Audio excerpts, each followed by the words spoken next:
Embaixador, por que o governo russo chama o conflito na Ucrânia de operação militar especial e não de guerra? A razão é bem clara e bem compreensível para nós, que isso não é a guerra, porque nós não queremos ter a guerra com o povo irmão ucraniano. A operação especial visa restabelecer as garantias de segurança para a Federação da Rússia, visa acabar com o nazifascismo que está florescendo na Ucrânia moderna e visa garantir a segurança do nosso país.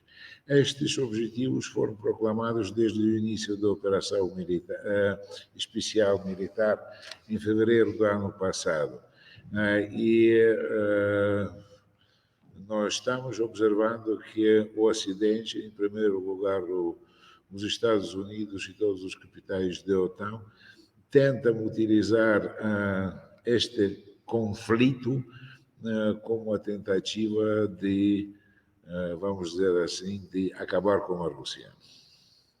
Os Estados que nós não vamos permitir.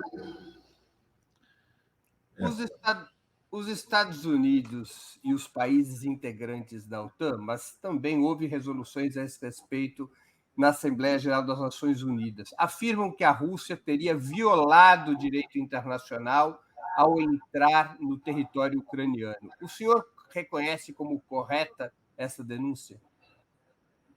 Não, eu não posso reconhecer isso como uma denúncia, como uma posição correta, por razão muito simples. Para mim, distinguir o russo-ucraniano é uma coisa, para explicar aos brasileiros, é distinguir carioca com baiano. É a mesma, não há diferença nenhuma entre o russo e o ucraniano. E a diferença existe os círculos que dirigem a Ucrânia, que querem criar o anti-Rússia no território da Ucrânia. Mas a nossa história é comum, a nossa língua, tudo nos une. Eu gostaria de perguntar, se for possível, porque quando dizem, oi, nós empreendemos tais medidas para garantir os direitos dos russos falantes na Ucrânia, porque durante todos os anos, a partir de 2014, quando foi empreendido o golpe do Estado em Kiev, ninguém se preocupou com a garantia dos direitos da população do Donetsk e do Lugansk. Porque ninguém se preocupou tanto com milhares e milhares de vidas perdidas nesses territórios? Porque ninguém se preocupa pelas políticas nazistas atual governo da Ucrânia, que glorificou os servidores do Adolf Hitler como Bandeira e Shushkevich? Veja assim. E eu gostaria de dizer que para nós agora é muito bem mais claro o fundamento do nazifascismo alemão dos anos 30 do século passado, porque nós estamos vendo que alguns dos Estados, alguns dos círculos políticos europeus e americanos estão prontos de aceitar qualquer que seja a ideologia só para, vamos dizer assim, não perder. Agora, ainda sobre essa questão do direito internacional, embaixador, a Ucrânia tinha e tem fronteiras reconhecidas pela própria Rússia. O senhor acha que a operação militar especial conduzida por Moscou, que ultrapassou essas fronteiras, teria justificativas no direito internacional? Vamos ver os acontecimentos que foram, vamos a sequência dos acontecimentos, e quando nós estamos falando, como fala o senhor, da sequência das coisas, nós devemos tomar em consideração que os territórios de Donetsk e Lugansk proclamaram a sua independência. E só depois nós apoiamos estes territórios como as repúblicas. Nós devemos tomar em consideração que na Crimeia foi realizado um plebiscito, onde 93% dos votantes se proclamaram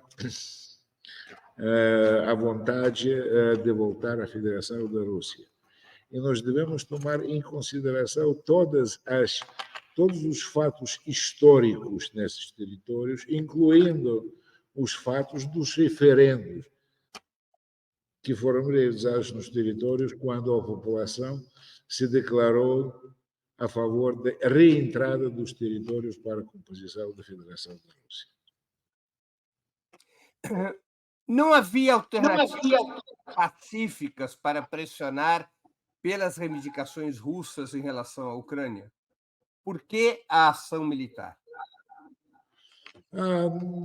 Como eu já disse, a questão ucraniana é, neste contexto, é só uma parte do problema que existe.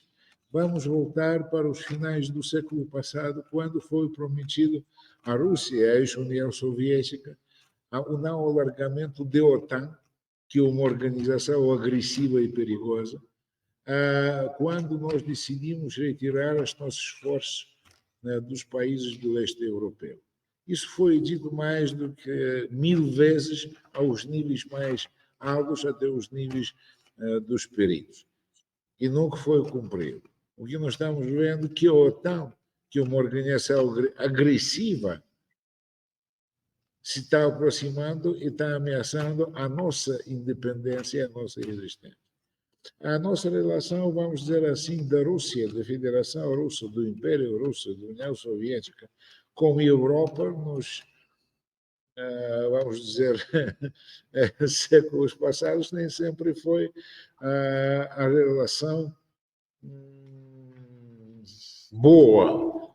Vamos lembrar a Guerra Napoleônica, que levou à destruição da metade do território do Império Russo, e a grande fogo de Moscou, que destruiu 70% da segunda capital do Império.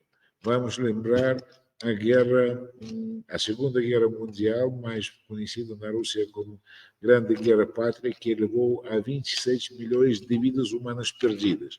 E quando dizem a Segunda Guerra Mundial, para nós, foi, na realidade, a guerra da União Soviética contra toda a Europa.